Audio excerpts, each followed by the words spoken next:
தொடர்ந்து நம்ம வந்து பார்த்தீங்கன்னா கவர்மெண்ட்டுடைய ஸ்கீம்ஸ்லாம் வந்து பார்த்துட்டு இருக்கோம். நிறைய பேர் கரண்ட் பில் பற்றியான சந்தேகங்களை கேட்டிருந்தீங்க. ஏன்னா நிறைய பேருக்கு 500 யூனிட்டுக்குள்ளே வரும், சிலருக்குலாம் 500 யூனிட்டுக்கு மேலே போகும், எங்களுக்கு என்னென்ன சலுகையெல்லாம் வந்து கிடைக்கும்னு கேட்டிருந்தீங்க. பொதுவாக வந்து பார்த்திங்கன்னா இந்த மே 10ஆம் தேதி தான் ஆட்சி ஏற்றாங்க. அப்போ ஆட்சி பொறுப்பேற்ற போது அந்த முதல் நாளே முதல் கையெழுத்து என்ன போட்டாங்கன்னு பார்த்தீங்கன்னா 200 யூனிட் ஃப்ரீன்னு போட்டிருந்தாங்க. போன ஆட்சியில் நமக்கு 100 யூனிட் ஃப்ரீ இருந்துச்சு. 100 யூனிட் ஃப்ரீனா முதல் 100 யூனிட் யாருக்காக இருந்தாலும் ஃப்ரீ அப்படின்னு சொல்லிட்டாங்க. அப்போ 100 யூனிட் மட்டும் யூஸ் பண்ணவங்க காசே கட்டாமல் யூஸ் பண்ணிட்டு இருந்தாங்க. இல்லை வந்து 100க்கு மேலே யூஸ் பண்ணுறாங்க, ஒரு 400 யூஸ் பண்ணுறாங்கன்னா 100 ஃப்ரீ வச்சுட்டு மிச்சம் 300 யூனிட் யூஸ் பண்ணிட்டு இருந்தாங்க காசு கட்டி. இந்த மாதிரி வந்து பார்த்திங்கன்னா போன ஆட்சியில் இருந்துச்சு.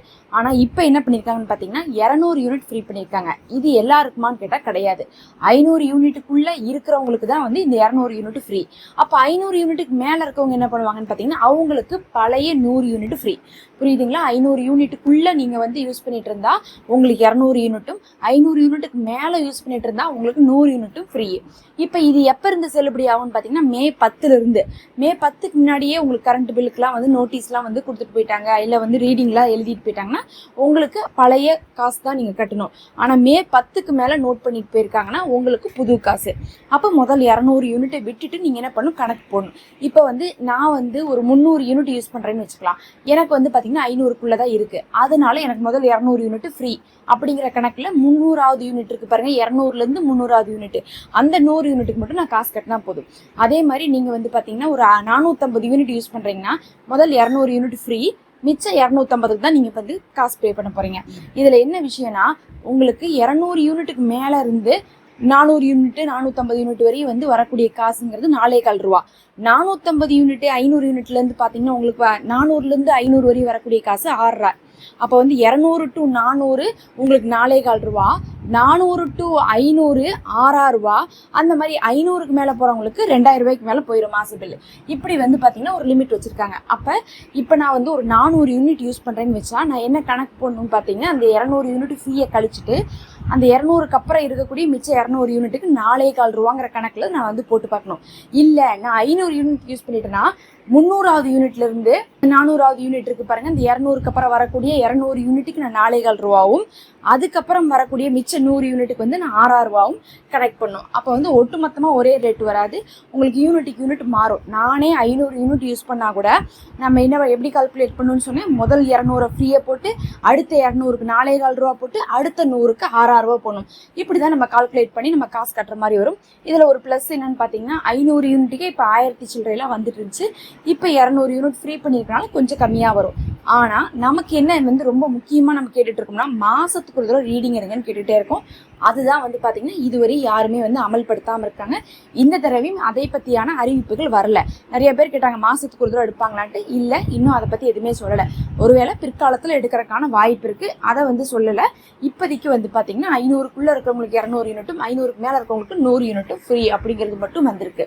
இது இல்லாமல் அந்த யூனிட் விட்டு யூனிட் இருக்குது பாருங்கள், 200 to 400, 400 to 500, 500க்கு மேலே இருந்து இவ்வளோன்னு சொல்லிட்டு அதுக்கெல்லாம் வந்து பார்த்திங்கன்னா ஒரு குறிப்பிட்ட சார்ஜஸ் வந்து ஏறி வருது. 4.25 ரூபா எங்கே இருக்குது, 6 ரூபா எங்கே இருக்குது, நீங்களே பாருங்கள் எவ்வளோ வித்தியாசம்ட்டு. அப்போ யூனிட் டு யூனிட் வந்து உங்களுக்கு காசு அதிகமாகுது. அந்தந்த யூனிட்டை கடந்து போகும்போது அப்படி தான் நம்ம கால்குலேட் பண்ணி நம்ம என்ன பண்ண வேண்டியது இருக்கும், கட்ட வேண்டியது இருக்கும். ஓரளவுக்கு உங்களுக்கு அந்த முதல் 200 யூனிட் ஃப்ரீயாக இருக்கிறனால 500 யூஸ் பண்ணுறவங்களுக்கு 500க்குள்ளே யூஸ் பண்ணுறவங்களுக்கு இது வந்து பலன் கிடைக்கும். இதில் சிலர் கேட்டிருந்தாங்க, நான் வந்து வெயில் காலத்தில் மட்டும் 500 தாண்டும், மழை காலம் பனி காலத்துலலாம் 500க்குள்ளே இருக்கும். அப்போ ஒரு தடவை வெயில் காலத்தில் தாண்டிட்டாவே கடைசி வரை நாங்கள் வந்து 500க்கு மேலேங்கிற கேட்டகரியில் வந்துருவோமா அப்படின்னு கேட்டாங்க. அப்படி கிடையாது. அப்படி ஒரு பயம் நிறைய பேருக்கு இருக்குது. இப்போ முதல் மாதம் எனக்கு இது வெயில் மாதமாக இருந்தனால நான் என்ன பண்ணிட்டேன், நிறைய யூஸ் பண்ணிட்டேன், எனக்கு 600 யூனிட் வந்துருச்சு. அப்போ ஃபஸ்ட்டு டைமே வந்து ரீடிங் போடும்போது 600 யூனிட் போட்டு போயிட்டாங்கன்னா இனி ஆயுசுக்கும் நான் வந்து 500 கீழே போனாலும் 500க்கு மேலேங்கிற கணக்கில் நம்ம 200 ஃப்ரீ இல்லாமல் கட்டுவோமோன்னு சொல்லிட்டு பயந்துட்டு தான் இருந்தோம். போன தடவைலாம் அப்படி தான் நினச்சிட்டு இருந்தோம். ஆனால் அப்படிலாம் கிடையாது. நீங்கள் இந்த மாதம் 500க்கு மேலே இருந்தாலும் அடுத்த மாதம் 500க்குள்ளே இருந்தால் நீங்கள் அதை கட்டிக்கலாம். அதனால் ஒரு மாதம் எச்சா யூஸ் பண்ணாலும் அந்த மாதத்துக்கு மட்டும் தான் நீங்கள் எச்சா கட்ட போகிறீங்களோ தவிர அடுத்த மாதம் நீங்கள் 500க்குள்ளே யூஸ் பண்ணிட்டா நீங்கள் என்ன பண்ணலாம், கம்மியாக கட்டிக்கலாம். அதனால வந்து உங்களுக்கு மாதத்துக்கு மாதம் தான் கணக்கு. நீங்கள் என்ன பண்ணலான்னா பொதுவாகவே வந்து உங்களுக்கு எது அதிகமாக தேவைப்படுது, எந்த கரண்ட்டு இதெல்லாம் வந்து தேவைப்படலைங்கிறத கவனித்து ஆரம்பத்துலேருந்தே நீங்கள் குறைச்சிட்டு வந்தீங்கன்னா என்ன பண்ணிடலான்னா கடைசியாக 500க்குள்ளே கொண்டு வந்துட முடியும். ஏன்னா 2 மாதங்கிறது 60 நாள் இருக்குது. ஆரம்பத்துலேருந்தே வந்து நம்ம கவனித்து யூஸ் பண்ணிட்டு வரும்போது நமக்கு வந்து ரேஞ்சுக்குள்ளே வரும். அதுலேயும் வந்து சிலருக்குலாம் வந்து பார்த்திங்கன்னா பார்டரில் மிஸ் ஆயிரும்.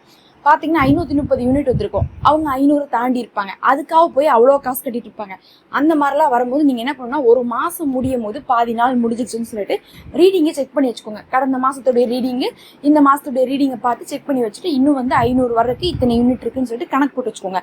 கணக்கு போட்டு வச்சுட்டு என்ன பண்ணணும்னா கொஞ்சம் வந்து என்ன பண்ணலாம், அப்போ வந்து கடைசியாக அந்த ஒரு 15 நாள் இருக்கும்போதெல்லாம் கொஞ்சம் கொஞ்சம் கொஞ்சம் கொஞ்சம் குறைச்சிங்கனாவே உங்களுக்கு என்ன ஆயிரும், 500க்குள்ளே வந்துடும். கொஞ்சம் பார்த்து செலவு பண்ணோம்னா இந்த பார்டரில் மாட்டுறாங்க பாருங்க, 500லேருந்து 550க்குள்ளே மாட்டுறவங்கலாம் கண்டிப்பாக 500க்குள்ளே கொண்டு வந்துட முடியும். தாராளமாக வந்து பார்த்தீங்கன்னா வெயில் காலத்தில் எச்சா இருக்கும் வாய்ப்பு இருக்குது. அதே நேரத்தில் அவங்க வந்து பார்த்திங்கன்னா விடுமுறைக்கெலாம் போகிறனால கம்மியாக இருக்கும் வாய்ப்பு இருக்குது. கவனித்து பாருங்கள். இவங்களுக்கு எல்லாத்துக்குமே பார்த்திங்கன்னா 200 யூனிட் ஃப்ரீ அப்படிங்கிறத நம்ம சொல்லியிருக்கோம். இன்னும் கவர்மெண்ட் சம்மந்தமான தகவல்கள்லாம் அடுத்தடுத்து வந்துகிட்டே இருக்கும். டவுட் இருந்தால் கமெண்ட்டில் கேளுங்க. சப்ஸ்கிரைப் பண்ணி வச்சுக்கோங்க.